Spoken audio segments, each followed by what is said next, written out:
Engineer आहे, माझं शिक्षण बी मेकॅनिकल आणि MBA प्रोडक्शन झालंय.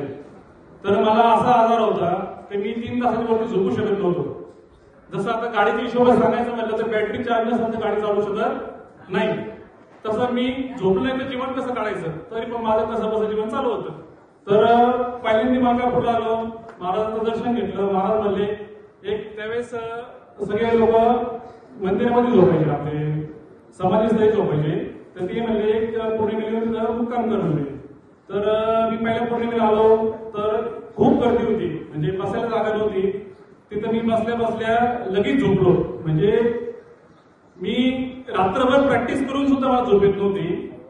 म्हणजे तासन तास याच्यावरून त्याच्यावरून मला ना पहिल्याच पौर्णिमेला लगेच बसल्या बसल्या तीच झोप आली. एवढ्या गर्दीमध्ये आवाजामध्ये सगळ्यामध्ये झोप आली. तरी पण म्हणलं लागली असं झोप, आपण दमलो म्हणलं आता लागली असं झोप. म्हणलं मग घरी गेलो. तर घरी म्हणलं आपला आता फरक पडलाच आहे, तर एक आपण ट्राय घेऊन बघू म्हणलं. तर आपण किती वेळ झोपू शकतो. तर मी दुसऱ्या दिवशी 1 तास नाही, 2 तास नाही, 3 तास नाही, 14 तास झोपलो. त्याच वेळेस आम्हाला पहिल्यांदाच कळून गेलं का मार्गापूरचा महिमा काय आहे. तर त्याच्यानंतर अनुभव हे अगिनत आहे. त्याच्याबद्दल मी आता सांगायला लागलो 1-2 तास असेच निघून जाते. त्याच्यामध्ये महाराजांनी सांगितल्याप्रमाणे दुसरं अनुभव म्हणजे तर भारतीय एको म्हणून महाराजांनी नाव दिले, आईचं नाव आहे. तर कंपनी चालू करणार, सगळ्या मशिनरी झाल्या, इन्स्टॉलेशन झालं. तर उद्घाटनासाठी महाराजांना बोललो होतं. सगळी तयारी झाली, सगळं झालं. पण आदल्या दिवशी वॉचमॅनचा फोन आला, साहेब आपल्या बोरचं पाणी गेलेलं आहे. म्हणलं आता कसं करायचं. ठीक आहे म्हणलं आपण आता उद्घाटन करून घेऊ, नंतर बघू काय करायचं ते. तर महाराज आले सगळे, आम्ही सगळे शांत बसलो.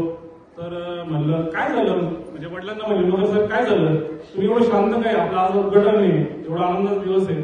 तर वडील म्हणले असं असं आहे. तर आपलं बोरचं पाणी गेलं. सॉरी तुम्हाला थोडं बॅक स्टोरी नेतो. तर महाराजांनी गाडी बसवली होती. तर सगळे शांतपणे महाराजांकडे बघायला लागले.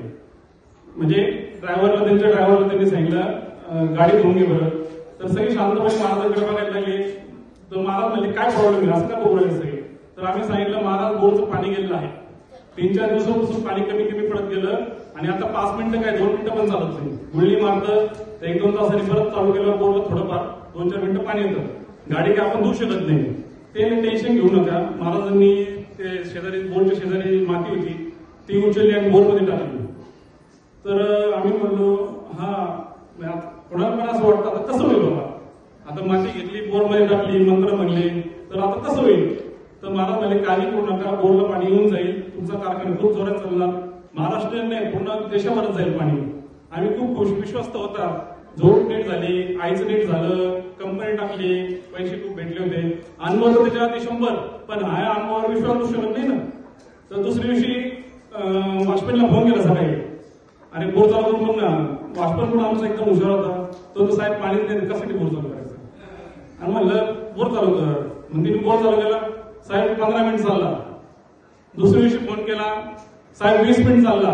मी एकदम असं उत्सुकतेने वॉचमॅनला म्हणलो, तर काका आपलं बोरला पाणी आलंय, आश्चर्य वाटत नाही का. अहो नाही हो साहेब, आपल्या शेजारी ना जे प्लॉट वाला आहे ना तिने पाणीच घेऊन बसले, त्याचं पाणी आपलं आलंय असं म्हणलो. माझा तर विश्वास 100% बसलाच होता. त्यानंतर मी तिसरा दिवस अर्धा तास 1 तास, 7व्या दिवशी बोर 36 घंटे चालला.